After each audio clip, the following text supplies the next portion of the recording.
அதிமுக தலைமையிலான பாஜக கூட்டணியில இன்னைக்கு பாமக இணைந்திருக்கிறது. பாமக இணைந்திருக்கிறதுனா ராமதாஸ் இணைஞ்சிட்டாரா அப்படின்னு கேட்டா இல்ல. அன்புமணி பாமக இணைந்திருக்கிறது அப்படின்றது தான் இப்போதைக்கு வந்திருக்கக்கூடிய செய்தி. இதில் தொகுதி பங்கீடையும் முடிச்சிட்டோம் அப்படின்ற மாதிரியான தகவல்கள் சொல்லப்படுது. இன்னைக்கு எடப்பாடி பழனிசாமி டெல்லி செல்ல போவதாகவும், டெல்லியில் உள்துறை அமைச்சர் அமித்ஷாவை சந்தித்து அடுத்த கட்ட பணிகளை செய்வதற்கான வேலைகளில் ஈடுபட போவதாகவும் சொல்லப்படுகிறது. அதிமுகவை பொறுத்தவரையில் தொடர்ச்சியாக சொல்லப்பட்ட விஷயம் என்ன அப்படின்னா, ஒரு மெகா கூட்டணியை நாங்கள் அமைக்க போறோம் அப்படின்னு சொல்லியிருந்தாங்க. அந்த மெகா கூட்டணியில எந்தெந்த கட்சிகள் இடம்பெறும் அப்படின்ற ஒரு பெரிய எதிர்பார்ப்பு தொடர்ச்சியாகவே இருந்துட்டு இருந்தது. இந்த எதிர்பார்ப்புக்கு இப்போதுதான் பாமக உள்ளே வந்திருக்கிறது, அன்புமணி பாமக உள்ளே வந்திருக்கிறது அப்படின்றத நம்ம பார்க்க முடியுது. இதற்கு பிறகு யார் யாரெல்லாம் வருவார்கள் அப்படின்னு பார்க்கும்போது டிடிவி தினகரன், ஓபிஎஸ் உள்ளிட்டோரையும் அதிமுக தலைமையிலான பாஜக கூட்டணியில சேர்ப்பதற்கான முயற்சிகள் செய்யப்படுவதாகவும் கூறப்படுகிறது. எடப்பாடி பழனிசாமி இதுநாள் வரையும் நான் எடுத்த முடிவிலிருந்து பின்வாங்க போவதில்லை அப்படின்ற ஒரு முடிவோடு அவர் இருந்ததாகவும், குறிப்பாக ஓபிஎஸ், டிடிவி தினகரனை இந்த கூட்டணியில இணைப்பதற்கு அவர் எதிர்ப்பு தெரிவித்து வந்ததாகவும் சொல்லப்பட்டது. ஆனால் உள்துறை அமைச்சர் அமித்ஷாவுடனான அந்த பேச்சுவார்த்தைக்கு பிறகு அவருடைய மனம் மாறி இருக்கிறது அப்படின்ற ஒரு தகவல் சொல்லப்படுகிறது. அன்புமணி பாமக யாரோட கூட்டணி வைப்பார்கள் அப்படின்ற ஒரு பெரிய எதிர்பார்ப்பை அவருடைய செய்தியாளர்கள் சந்திப்பு, அதே மாதிரி அவர் பேசக்கூடிய கூட்டங்கள், கட்சியின் உள்கூட்டங்கள்ல அவர் பேசின தகவல்கள், இதெல்லாம் வைத்து பார்க்கும் பொழுது அவர் விஜயோட போக போறாரு அப்படின்ற மாதிரியான தகவல்கள்லாம் வெளிவந்தது.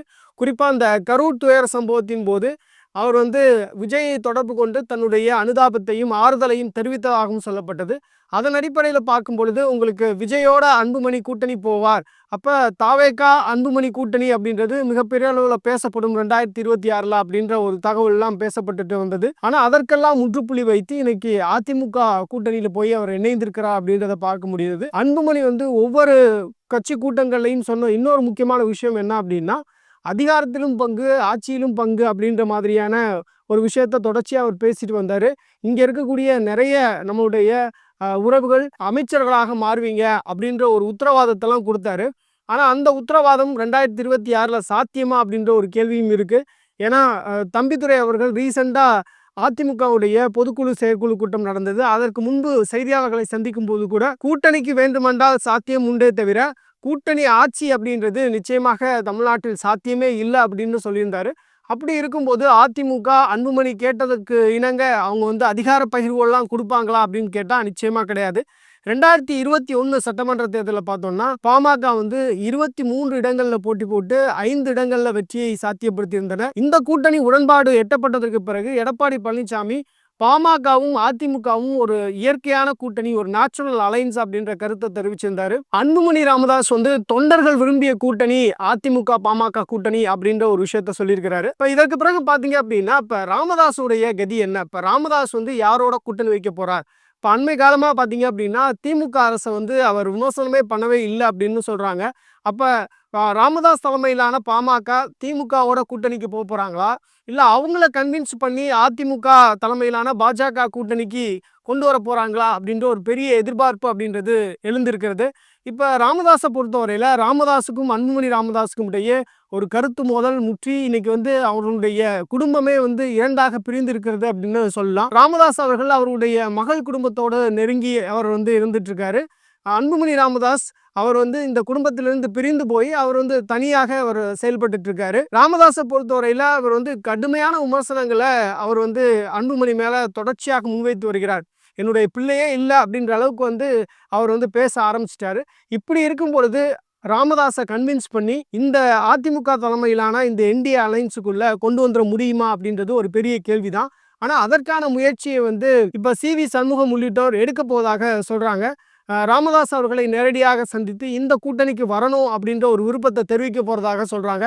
இதற்கு ராமதாஸ் என்ன சொல்ல போகிறார் அப்படின்றது ஒரு பெரிய எதிர்பார்ப்பு தான். இப்போ இந்த கூட்டணி அமைந்ததுக்கு பிறகு பார்த்தீங்கன்னா ஒரு பெரிய லாஸ் யாருக்குன்னு பார்த்தீங்கன்னா விஜயினுடைய தாவேகாவுக்கு தான். ஏன்னா இப்போ தாவேகா தலைமையை நம்பி எத்தனை கட்சிகள் வரப்போகிறது அப்படின்ற ஒரு பெரிய எதிர்பார்ப்பு ஒரு பக்கம் இருந்தது. ஏன்னா விக்கிரவாண்டி மாநாட்டிலே விஜய் ரொம்ப போல்டாக சொன்னார், நாங்கள் அதிகாரத்திலையும் பங்கு கொடுப்போம் அப்படின்னு சொன்னார். கூட்டணி ஆட்சிக்கு நாங்கள் ரெடியாக இருக்கணும்னு சொன்னார். எல்லாம் சொன்னதுக்கு பிறகும் இதுவரை ஒரு கட்சி கூட விஜயின் தாவேகாவோட கூட்டணி சேர முன்வரவில்லை அப்படின்றது தான் இங்கே கவனிக்க வேண்டிய ஒரு விஷயம். அப்படி இருக்கும் பொழுது அன்புமணி இந்த பக்கம் போவார் அப்படின்ற ஒரு எதிர்பார்ப்பு இருந்தது. இப்போ அன்புமணி ராமதாஸ் அதற்கு முற்றுப்புள்ளி வைத்து விட்டார். அதிமுக தலைமையிலான பாஜக கூட்டணியில நாங்க இருக்கிறோம் அப்படின்றத உறுதிப்படுத்திட்டார். 2024 நாடாளுமன்ற தேர்தலில் அன்புமணி ராமதாஸ் பாஜகவோட தான் கூட்டணியில இருந்தார். இப்போ பாஜகவோட அவர் இணக்கமாக இருக்கிறார் அப்படின்றதுக்கு இந்த கூட்டணி அமைந்தது முக்கியமான காரணம் அப்படின்னு சொல்றாங்க. இப்போ அடுத்து வந்தோம் அப்படின்னா, இப்போ டிடிவி தினகரன் தொடர்ச்சியாக அவருடைய செய்தியாளர் சந்திப்புல ஒரு பக்கம் விஜய் ஆதரவு மனநிலையோட பேசுறாரு, இன்னொரு பக்கம் விஜய் விமர்சனம் பண்றாரு, இன்னொரு பக்கம் அதிமுகவை கடுமையா விமர்சனம் பண்றார். அதே நேரத்துல ஒரு மென்மையான போக்கோட அதிமுக பாஜக கூட்டணியை அணுகிறார். அப்ப எந்த கூட்டணிக்கு தான் இவர் போவார் அப்படின்ற ஒரு எதிர்பார்ப்பு இருந்தது. இப்ப ரீசெண்டா நடந்த அவங்களுடைய பொதுக்குழு கூட்டத்துல கூட பாத்தீங்க அப்படின்னா, அவர் பேசின விஷயங்கள், அவர் அதிமுக பாஜக தலைமையிலான கூட்டணிக்கு தான் போறார் அப்படின்றத நம்ம கண் முன்னாடி காண்பித்தது அப்படின்னு சொல்லலாம். ஸோ இப்போ அதற்கான வேலைகளில் பாஜக இறங்கியிருப்பதாக சொல்கிறாங்க. எடப்பாடி பழனிசாமியை பொறுத்தவரையில் அவர் ரொம்ப ஸ்ட்ரிக்டாக டிடிவி தினகரனும் ஓபிஎஸும் நம்ம கூட்டணிக்கு வேணாம், அவர்களுக்கு வாக்கு சதவீதம் எதுவும் கிடையாது அப்படின்றதுல உறுதியாக இருப்பதாக ஒரு பக்கம் சொல்லிட்டு இருந்தாங்க. இப்போ அந்த இடத்துல பாஜக அவர்களை கன்வின்ஸ் பண்ணி டிடிவி தினகரனையும் ஓபிஎஸ்ஸையும் தங்களுடைய கூட்டணிக்குள்ளே கொண்டு வரதுக்கான முயற்சிகளை எடுக்கிறாங்க. நீங்கள் பொதுவாக பார்த்தீங்க அப்படின்னா ஓபிஎஸை பொறுத்தவரையில் ஒரு ஸ்ட்ராங்கான டிசிஷன் மேக்கரே கிடையாது. அவர் திமுக பக்கம் போறாரு அப்படின்னு சொன்னாங்க. தனி கட்சி ஆரம்பித்து அவர் பாஜக கூட்டணியில் இணைவார் அப்படின்னு சொன்னாங்க. இன்னொரு பக்கம் அவர் தாவேகாவோட பேச்சுவார்த்தை நடத்திட்டு இருக்காரு. தாவேகாவோட ஒரு 15 இடங்கள் கொடுத்தா நாங்கள் வந்து விடுவோம் அப்படின்னு சொல்றதா ஒரு தகவலானது வெளியே வந்துட்டு இருந்தது. ஸோ இந்த மாதிரி தொடர்ச்சியாக அவர் சுற்றி நிறைய விஷயங்கள் அவர் இங்கே பேசிட்டு இருக்காரு அப்படின்ற தகவல்கள்லாம் பொதுவாக வெளியே வந்தது.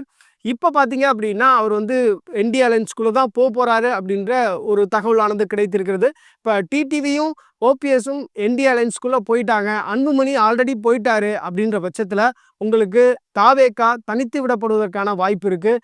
தாவேகா இந்த தேர்தலை பொறுத்தவரையில் தனித்து போட்டியிடுவதற்கு மட்டும்தான் வாய்ப்பு இருக்கிறது.